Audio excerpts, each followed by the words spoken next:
2018 check பண்ணும்போது தெரிஞ்சது.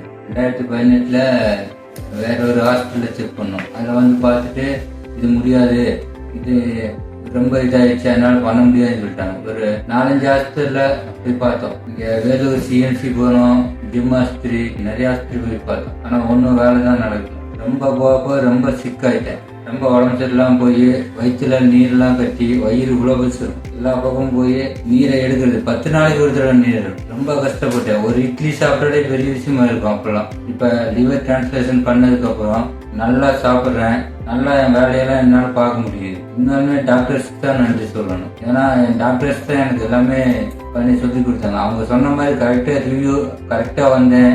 அவங்க சொன்ன டெஸ்ட் எல்லாத்துக்கும் கோஆப்ரேட் பண்ணேன். இப்போ உண்மையாலுமே நல்லா இருக்கேன். பிஎஸ்ஜி ஹாஸ்பிட்டலில் இந்த டாக்டர்ஸ் உண்மையாலுமே சூப்பராக எனக்கு பண்ணி கொடுத்தாங்க. என்னன்னா அவருக்கு வந்து 2018 லிவர் ப்ராப்ளம் நாங்கள் எல்லா ஹாஸ்பிட்டலும் பார்த்தோம். அப்புறம் பிஎஸ்ஜி ஹாஸ்பிட்டல் வந்து ரெஃபர் பண்ணாங்க. பிகே சார் டாக்டர் தான் ரெஃபர் பண்ணியிருந்தாங்க. நாங்கள் 2021 இந்த ஹாஸ்பிட்டலுக்குள்ள வந்ததுலேருந்து பார்த்தீங்கன்னா இவர் கொஞ்சம் நல்லா இருந்தார். நீர் கொட்டுறது எல்லாம் கொஞ்சம் கம்மியாக இருந்துச்சு. ஆனால் வந்து வரப்பே நாங்கள் வந்து பிளட் வாமிட்டு அதுக்காக தான் இங்கே வந்து அட்மிட் ஆகணும். அப்புறம் எங்கள் எல்லாம் டெஸ்ட் எல்லாம் எடுத்து லிவர் டிரான்ஸ்பிளான்ட் பண்ண முடியுமா அப்படிங்கிறதுக்கு நம்ம வந்து டெஸ்ட் எல்லாம் எடுத்துக்கலாம் அப்படின்னு சொல்லியிருந்தாங்க. சரின்னு சொல்லியிருந்தேன் சார். அப்புறம் 2022 ஜூன் மாதம் நாங்கள் வந்து லிஸ்ட் பண்ணோம். டெஸ்ட் எல்லாம் ஓகேவாயிடுச்சு, லிவர் டிரான்ஸ்பிளான்ட் பண்ணிக்கலாம் அப்படின்னு சொன்னாங்க. அப்புறம் லிஸ்ட் பண்ணி லாங் டைமாக ஒரு 1.5 இயர் இருக்கும். அது வரைக்கும் நாங்கள் வெயிட் பண்ணோம். ஆனால் அது வரைக்கும் எங்களுக்கு டாக்டர் நல்ல சப்போர்ட். நிஜமாவே டாக்டரோட சப்போர்ட் இல்லைன்னா நாங்கள் ரொம்ப டவுன் ஆகிடும். ஏன்னா எங்களுக்கு ஃபினான்சியலாகவும் அவ்வளோ பெரிய சப்போர்ட் கிடையாது. அதே மாதிரி நாங்களும் சின்ன பிள்ளைங்க தான். அவருக்கு 38, நான் 31 தான் எனக்கு இப்போ ஏஜ். அப்போ வந்து 30 தான் இருந்துச்சு.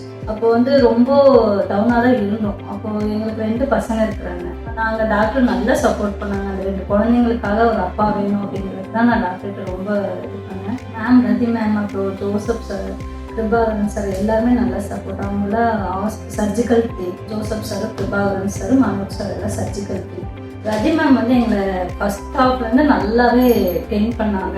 ஒன்றும் பிரச்சனை இல்லைப்பா, லிவர் கழிச்சா அவருக்கு ஆப்ரேஷன் பண்ணிடலாம், அவர் எல்லாம் நல்லா இருக்கிறாங்க அப்படின்னு சொல்லி நாங்கள் ஜென்ரல் வார்டு ஒவ்வொரு டைம் வந்து அட்மிஷன் ஆகுறப்பையும் டாக்டர்ஸும் சரி, அங்கே இருக்கிற நர்ஸு ஸ்டாஃபு பிஎஸ்டி ஹாஸ்பிட்டலில் ரொம்ப பெஸ்ட்டாக பார்த்தாங்க எங்களுக்கு. அதாவது நான் 2-3 ஹாஸ்பிட்டலில் பார்த்தேன். அந்த ஹாஸ்பிட்டலுக்கு பிஎஸ்டி தான் என்னை பொறுத்த வரைக்கும் பெஸ்ட்டாக பார்த்தாங்க. நல்லா ஃப்ரெஷ்ஷாக இந்த ஃபேஸ் வந்து டாக்டருங்களே சொன்னாங்க, இது என்னமா டிஃப்ரெண்ட்டாக இருக்கார் இவர் அப்படின்னாங்க. ஆனால் இவரோட ஃபேஸ் இதுதான். இங்கே நாங்கள் ட்ரீட்மெண்ட் வந்தப்போ இவர் ரொம்ப டவுனாக இருந்தார். இவ்வளோ தூரம் இம்ப்ரூவ்மெண்ட் ஆகிருக்காங்கன்னா இந்த பிஎஸ்டி ஹாஸ்பிட்டலும் டாக்டர்ஸும் தான் காரணம். ரொம்ப நன்றி. என் வாழ்நாள் ஃபுல்லாகவும் பிஎஸ்டி ஹாஸ்பிட்டலையும் இந்த டாக்டரையும் நான் மறக்கவே மாட்டேன். யார் வந்து கேட்டாலும் கண்டிப்பாக இந்த ஹாஸ்பிட்டல் ரெஃபர் பண்ணுவேன். வெயிட்டிங் ஹாலில் ஒவ்வொரு நாளும் நான் எல்லா பேஷண்ட்கிட்டையும் சொல்லுவேன், நீங்கள் பிஎஸ்டி ஹாஸ்பிட்டல் சொல்லுங்கள், நல்லாவே பார்ப்பாங்க, மற்றவங்க சொல்கிற மாதிரி எல்லாம் இல்லை அப்படின்னு தான் நான் சொல்லுவேன். நிஜமா என்னோட இதில் என்னோட வாழ்க்கைக்கு இது வந்து நல்ல சப்போர்ட்டாக இருந்தாங்க பிஎஸ்டி ஹாஸ்பிட்டலும். அங்கே இருந்த ஸ்டாஃப், டாக்டர்ஸ் எல்லாருக்குமே ரொம்ப ரொம்ப நன்றி. கணேஷ்ங்க, நான் வந்து பிறந்து வந்தது டெல்லியிலுங்க. எங்கள் நெகட்டிவ் வந்து திண்டுக்கல் சின்னாலம்பட்டிங்க. நான் வந்து பேஷண்ட்டாக வரும்போது ரொம்ப சிவியராக இருந்தது. ரொம்ப நல்லா இல்லை, உடம்பு முடியாமல் தான் வந்தேன். டாக்டர் ஆனந்த் சார் தான் ரொம்ப எனக்கு அட்வைஸ் பண்ணி மறுபடியும் டெல்லிக்கு போய் ட்ரீட்மெண்ட் எடுக்கலாம்னு சொன்னார். அந்த டைமில் வந்து டாக்டர் ஆனந்த் சார் தான் எனக்கு வந்து ரொம்ப ஒரு இதாக சொல்லி, நான் பார்த்துக்கிறேன், நீ இங்கேயே இந்த ட்ரீட்மெண்ட் எடு, இந்த ஹாஸ்பிட்டலில் வந்து நல்லா ட்ரீட்மெண்ட் பார்ப்பாங்க, நான் கேரண்டி அப்படின்ட்டு 100% கேரண்டியாக கொடுத்து அதனால இந்த ட்ரீட்மெண்ட் எடுத்தாங்க. அது வந்து அந்த ஆப்ரேஷன் தேட்டருக்கு போகும்போது 8 மணிக்கு என்னை கொண்டு போனாங்க. நைட்டு 11 மணி வரைக்கும் அவங்க வந்து எல்லா டீமும் என்னை வந்து மறுபடியும் மறுபிறவி எடுத்து கொடுத்தாங்க. அதுக்கோசரம் ரொம்ப கடவுள் ஒரு புண்ணியத்தில் நான் இப்போ நல்லா இருக்கிறேன். 2 வருஷமாச்சு, இப்போ எந்த தொந்தரவும் இல்லாமல் இருக்கிறேன்.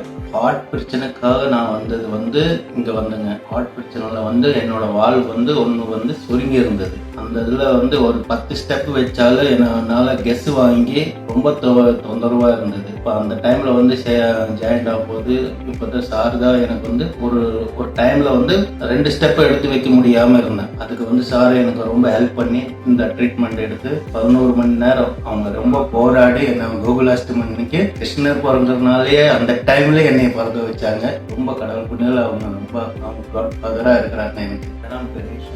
दिल्ली में पैदा हुआ।